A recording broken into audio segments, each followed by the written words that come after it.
Hi everybody, it's RPG Grandma, and I'm continuing to talk about alignment. So last time I looked at the rules in chainmail. Now we're going to look at the rules in the three little books that were original Dungeons and Dragons.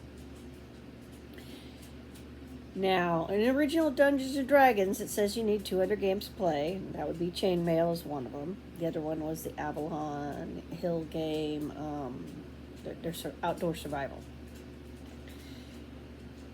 Most people, at least that I knew, never got outdoor survival, and they didn't have Chainmail.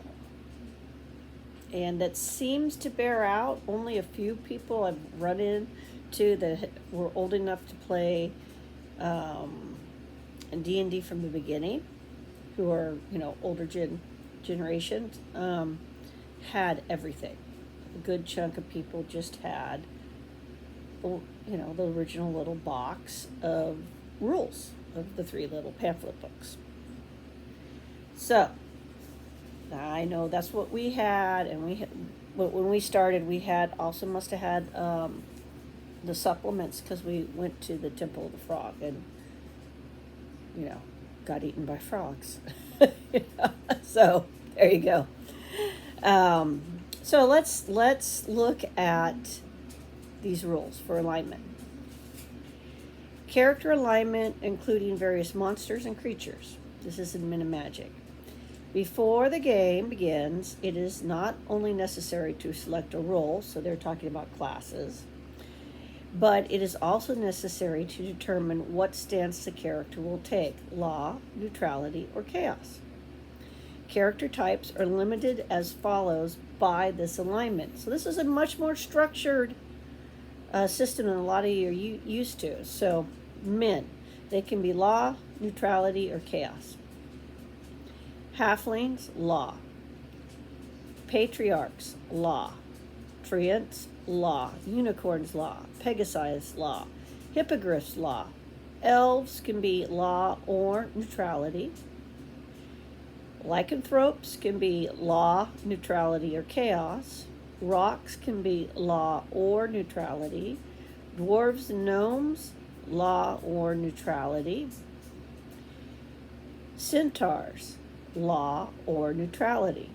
Neutrality column. We've got nixies, pixies, dyads, griffins, animals in general. Orcs, who can also be chaos. Ogres, who can also be chaos. Dragons, who can also be chaos. Then we have wyverns, hydrae, purple worms, sea monsters, chimera, which can also be chaos, minotaurs, and giants, which can also be chaos. Then under chaos, we have evil high priests, goblins, kobolds, hobgoblins, gnolls, trolls, wights, ghouls, wraths, mummies, specters, vampires, medusa, manticores, gorgiles, and gorgons in addition. So it's a very similar list. It looks like it's been added to a little bit.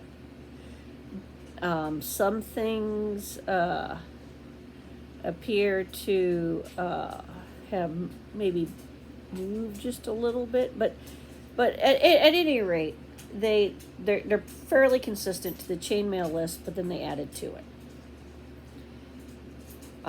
There's not a whole lot of explanation about what law and chaos is, just like we didn't get a whole lot in chainmail what law and chaos is, other than you need it to figure out how to build your armies, and that it's not really necessarily good or evil, because the figures, the characters that they're building these armies on, this fantasy battle system on, and thus then a role-playing game out of, tended to go with this more abstract concept of law and order, or chaos and individualism, and unpredictable behaviors. I mean, that is kind of how they divided it up. All right. Now, Minimagic also gives us the first bit about, oh, by the way, there's alignment languages. Okay. People speak them. Okay. They are very bare bones languages. So there's things you can speak in them about, use, but not necessarily, you can't have a big philosophical conversation. And they don't tell you a whole lot. And the other, we do have some, we've already, very early on, we start getting classes associated with alignments. And then we also end up with swords can have an alignment. No, that's so you can have your cool magical swords. They're like, I like you and I'll work for you. Okay? And I'll do cool stuff for you. But outside of that, we don't get a whole lot. So 1973, alignments mentioned. It's for building armies and a little bit, and it has nothing to do with good or evil. 1974, Original D&D and chainmail are closely aligned. In fact, once I got chainmail, many years later, as a reprint, I was able to look at original D&D material and go, oh, this makes this stuff make way more sense. But, things that we just like, we don't know what that means, so we're going to ignore it. Like so many people. So many other people did the same thing. So what I see happening in this little time period here though, is people don't have that original definition that it's not about good and evil. It's about civilization versus the chaos that's out there, kind of thing. Because they don't have that. They just kind of assume, well, law must be good and chaos must be evil. And you start seeing that. All right, so you start seeing the confusion already happening. 1974, 1975, what you're going to see is Greyhawk supplement introduces a little bit about behavior and alignment. And that just, more confusion starts happening. And it wasn't that much. We also see in 1975 out of Blackmore the idea of keeping alignment secret. The assassins keep it secret. They get to learn one or two, depending on their intelligence level, other alignment languages that aren't their class's alignment, so they can pretend to be a different alignment and pass the test, the alignment test that could be given by somebody of a different alignment, so they can infiltrate and do their assassin thing.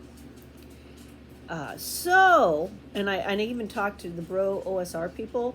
Like I talked to, I said, hey guys, and I was in a chat somewhere else, and I said, hey guys, do you do this? And they confirmed that their assassins do, in fact, at least some of them are using it, some of them aren't. So it's still an option. And then Holmes comes out even later, and it says, yeah, you can keep your alignment secret. It's just right there in their alignment rules. But Gary has to issue clarification, Gary Gygax, in the strategic review. So we're going to look at that, where the alignment goes from 3 to 5. And there's some information in there that people don't use, and there's some information in the later Advanced Dungeons and Dragons Dungeon Master's Guide that, for whatever reason, people don't use. But interestingly, it's still being used today in another game. So I will talk to you guys later, and we will continue to look at alignment, not just how it developed, but eventually we'll get to, is it a mechanic you want to use or don't want to use? And if you do use it, how do you use it? Or how could you use it? And if you don't use it, what are you using to replace the alignment rules? Because it actually is very interesting.